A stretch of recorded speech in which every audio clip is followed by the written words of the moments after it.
Olá pessoal, tudo bem com vocês? Então, nesse vídeo aqui, eu vou falar para vocês a respeito de tratamentos alternativos de testosterona, tá bom? Ao invés de na TRT, na terapia de reposição de testosterona, entrar diretamente com testosterona, existem outros medicamentos que podem ser utilizados e que também vão sinergicamente na mesma direção para o aumento da testosterona, tá bom? E eles são três principais, né, que é o HCG, o inibidor de aromatase, seja o anastrozol ou o letrozol, e o SERM, principalmente aí, o clomifeno. O SERM é modulador seletivo do receptor de estrogênio, tá bom? Então, o primeiro deles, né, o HCG, a molécula do HCG é bastante semelhante à molécula do LH. Então, o HCG vai agir diretamente na célula testicular, mimetizando, vamos dizer assim, a ação do LH, tá bom? Então, mimetizando o LH, você vai aumentar a esteroidogênese testicular e, consequentemente, também você pode auxiliar com o aumento da testosterona a melhora da espermatogênese, tá? Então, o HCG é pensado muito com relação à fertilidade, né? O aumento da espermatogênese. Mas tem que tomar cuidado com uma coisa, né? O testículo ele tem um mecanismo de sensibilidade bastante importante. Então, usar HCG em mais alta dose por períodos prolongados, você pode sensibilizar esse testículo à ação do HCG. Alguns estudos falam sobre isso, ou seja, ele não responde mais adequadamente, né, ao estímulo do HCG exógeno que você está dando, visando tanto melhorar a produção de testosterona como a produção e maturação de espermatozoides, especialmente via produção de testosterona, tá bom? O outro que eu falei é o anastrozol e o letrozol. Eles são inibidores de aromatase. Então, a aromatase é a enzima que vai converter a testosterona em estradiol.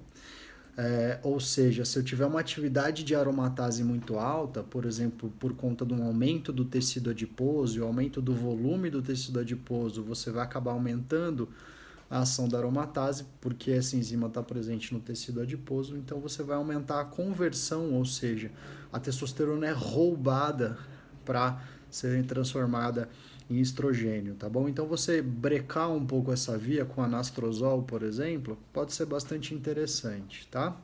Tem que tomar cuidado só com relação à libido, porque usar uma dosagem grande de anastrozol você vai reduzir bastante a sua produção de estrogênio. E no homem, principalmente, né, uma das ações do estrogênio, centralmente falando, é com relação à libido. Então, se o estrogênio estiver muito baixo também, você também vai prejudicar a libido, tá? Então, o que é dose alta? Em tese, o anastrozol deveria ser pulsado, tá bom? Assim como o hormônio de tireoide. Você dá um comprimido a cada 3, 4 dias, por exemplo, tá? No entanto, sugere-se mais baixas doses. A gente não tem essas mais baixas doses de apresentação farmacêutica. Então, a gente tem de 1 miligrama, o que é bastante, né? Muitas vezes. Então, um paciente que tem obesidade, que tem atividade da aromatase um pouquinho mais alto, então, talvez usar entre 0,15 e 0,30 miligramas de anastrozol ficaria mais interessante se você for usar principalmente diário, tá bom? Então, o anastrozol vai agir teoricamente na conversão periférica, né, da testosterona em estrogênio, né? Então, tanto o HCG que se aumenta, mimetiza a ação do LH para produzir mais testo, e quanto o inibidor de aromatase também, você vai, com essa testo que você produziu, você vai inibir. Eles podem ou não ser utilizados de forma associada, tá? E o outro medicamento, por fim, é o SERM, né, que é o citrato de clomifeno, que vai agir a nível hipotalâmico, né, lá no seu cérebro, aumentando a secreção de gonadotrofinas, tá bom? Então, estímulo aí para a hipófise para produzir mais LH e mais FSH, tá? Então o LH vai atuar nas células de Leydig testiculares para aumentar a produção de testosterona. Existem vários trabalhos onde antes de se utilizar a testosterona, se utilizou o clomifeno. E o clomifeno teve uma excelente resposta. Mais de 50% dos pacientes que tinham testosterona baixa evoluíram para níveis de testosterona normais, com redução significante dos sintomas clínicos apresentados, tá bom? É uma medicação que ela geralmente é utilizado, apresentação comercial de 50 miligramas, a gente tem aí nomes comerciais como Clomid, como Indux, né? A maioria dos estudos usa 25 miligramas em dias alternados, varia a dose, né? De 25 miligramas em dias alternados até 50 miligramas todos os dias, tá bom? Mais frequente seria 50 miligramas dia sim, dia não. Mas existe um padrão específico de pacientes que respondem ao clomifeno. Então, quem fez ciclo de esteroide anabolizante, por exemplo, durante muito tempo e tem uma atrofia testicular bastante importante, onde o volume do testículo é pequeno, abaixo de 14 ml, alguns estudos falam, talvez esse indivíduo não responda tão bem ao clomifeno, tá bom? O que a gente diz, né, na prática geral, é que pessoas que têm reserva testicular, elas vão responder bem ao clomifeno, tá? Então, se o LH e o FSH, principalmente o LH, tiver mais para baixo, abaixo de 6, tá bom? Porque o que acontece? Quando a gente vai envelhecendo, o LH vai aumentando, que o LH, na verdade, é a sua hipófise mandando mensagem para o testículo.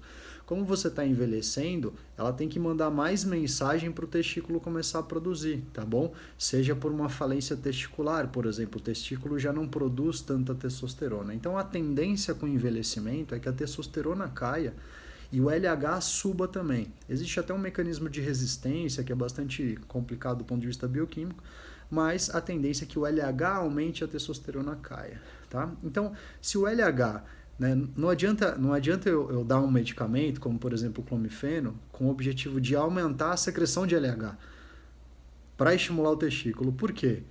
Porque o LH já está alto, né? Então seria uma medicação desnecessária. Então, se o LH não tiver tão alto, né, e o volume testicular ainda for adequado, esse paciente provavelmente vai responder melhor ao clomifeno, tá bom? Então, tem estudos aí de mais de 1 ano de duração, com uma medicação com uma adequada segurança clínica e, inclusive, alguns pacientes que são hiperresponders, né? Ou seja, eles respondem exacerbadamente com uma secreção de LH e esse testículo funciona muito e ele faz uma testosterona suprafisiológica por conta disso e ele inibe o eixo. Eu já atendi paciente assim no consultório, tá bom?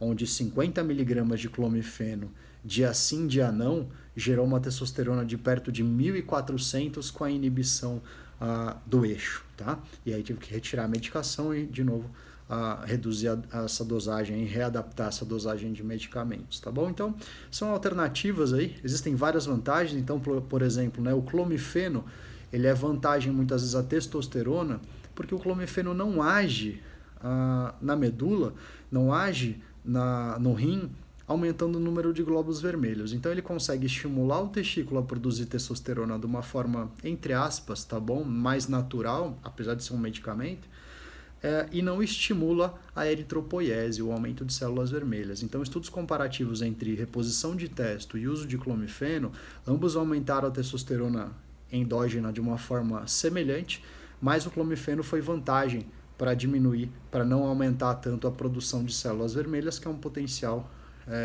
complicação, né? Um potencial efeito adverso aí da reposição em doses mais altas de testosterona, tá bom? Então, o citrato de clomifeno, HCG e inibidor de aromatase, por exemplo, o anastrozol, tá?